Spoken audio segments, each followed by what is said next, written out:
미국의 PCE 물가지수에 따라 6월 금리 정책이 동결에서 0.25%포인트 인상 쪽으로 바뀌고 있습니다.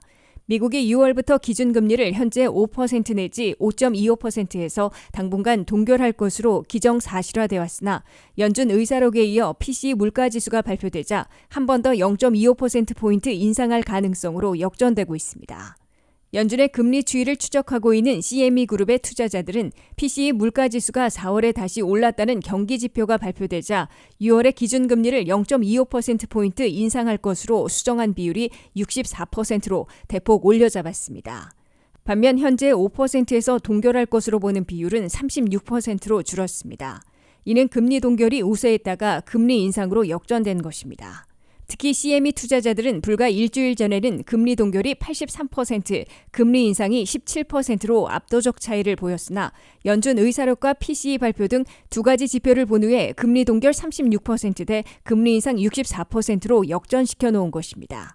경제 분석가들은 연준이 물가와 고용 등 경기 지표를 보고 앞으로 남은 5번의 FOMC 회의에서 4번은 동결하고 한 번은 0.25%포인트 인상할 것으로 내다보고 있습니다.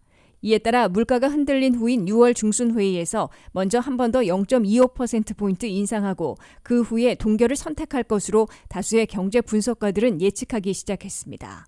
그러나 6월 13일과 14일 열리는 FOMC 회의 전에 두 가지 경기 지표가 나올 것이므로 이 지표들을 보고 최종 결정하게 될 것으로 보입니다. 6월 2일에는 미국 경제를 지탱하는 5월 고용지표가 발표되고 다음번 회의를 시작하는 6월 13일에는 5월 CPI 소비자 물가 지수가 나옵니다. 한 달 일자리 증가가 현재 20만 명 이상에서 5월에 10만 명 이하로 급속 냉각될 경우 금리 동결을 고려해야 할 것으로 예상되고 있습니다. 반면 PCE에 이어 5월 CPI 소비자 물가 지수도 10개월 연속 진정세가 깨지고 다시 오를 경우 금리를 인상해야 할 것으로 지적되고 있습니다. 미국 경제의 두 핵심 지표와 금융불안, 신용 경색 등이 겹쳐 있어 연준이 금리를 계속 인상할지 아니면 동결할지 결정하는 데 어려움을 겪을 것으로 보입니다.